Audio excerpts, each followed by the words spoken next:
morning, students. Danny Jaber and Jamie Mason here again, and we are back with you with another teaching and learning update. First and foremost, just want to talk about the upcoming 2 retreat days for Year 12 students.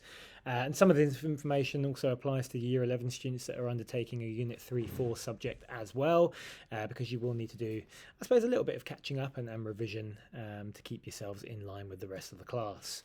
As you hopefully know by now, lessons are structured following our SOUL model. So on sector, across the majority of your subject areas, you should see lessons beginning with a spark. You should see that there is an orient, which kind of tells you where you're at and where you're heading and what the purpose of a particular lesson and set of lessons is about. Understand what it is you should be taking away from that particular lesson, and then the learning component, what it is you are doing with that content, what you're doing with that information, and how to respond to it.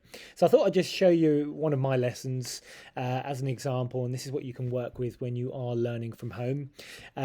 Spark, we have those in our lessons so that, you know, we're setting up a lesson where we're getting you intrigued, or we're trying to get you thinking about certain content that's going to be applicable within that class and within that lesson. So you'll see that at the start of most of your classes you should have one of these, and there'll be some questions to get you thinking a bit more deeply about that. This is my example. Doesn't mean they'll all have a text like this, but my class know that they're going to be looking at something to do with how words are spreading online, and how I'm a massive Swiftie, because Swiftie is such a great word and a new word in 2024. Many of us are starting to contribute to that. Orient, I like to give, and we like to give an update as to where we are at in the grand scheme of work.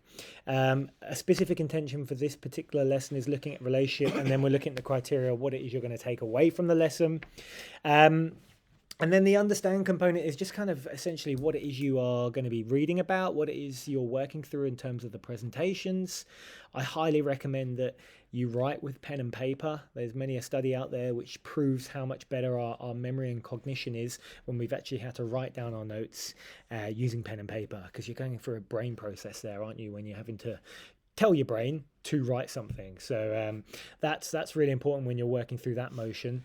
And the learning element is the tasks that are being set for you to revise. So in this case, for my students, it's a matter of working on what they should already know about structuring their responses and getting them to improve certain elements of it. So that's where we're trying to either improve a piece of writing, we're editing a piece of writing, or we're writing from scratch.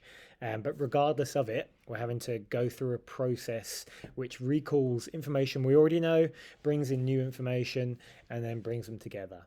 As this is due to retreats, the content will be based on revision, so that you're not missing out on new content if you are absent or you are away on retreat, and Year 12s are really able to embed their learnings.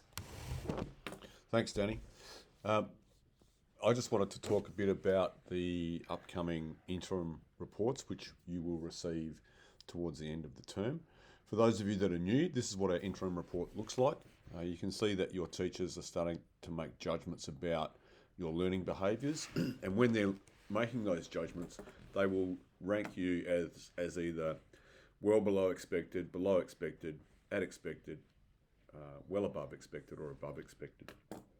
You can also see that there's a attendance percentage there, and that's really for you and your parents to just be aware about how much time you are in class. When your teacher is making those judgments, if they're talking about self-management, it's things like time management, goal setting, completing tasks on time, and being able to regulate your own behaviour. Teamwork is around, it can mean many different things in many different subjects, but it's about your ability to work with other people. How are you approaching the class? Are you coming there with enthusiasm and confidence, and you're taking responsibility for your own actions? Communication is an important one. Are you contributing to class discussion? Are you able to listen effectively? And of course, your written and presentation skills. How willing are you to learn? How open are you to feedback? How well do you think? Are you able to critically think? Are you able to reason? And finally, your perseverance. How determined are you to set goals and work towards completing those goals? Now, we're only 6 weeks into the term, so teachers will have, they would have made some progress in terms of determining where you sit on these continuums, but it would be fair to say that for some students and for some of those criteria, it will be difficult for teachers to make definitive decisions. So if that's the case, teachers have been instructed to put you on the expected on the continuum, but we would hope that there would be at least some differentiation around those learning behaviours. Once those reports are generated, early next week, your parents will receive an invite to our parent-teacher interviews, which occur on the 19th and 20th of March. We'd strongly recommend that your parents and yourself attend those parent-teacher meetings.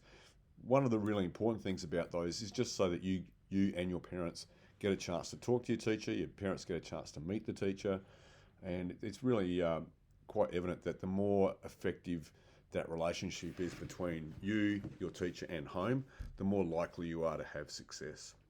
So just a reminder, those two things that we've spoken about.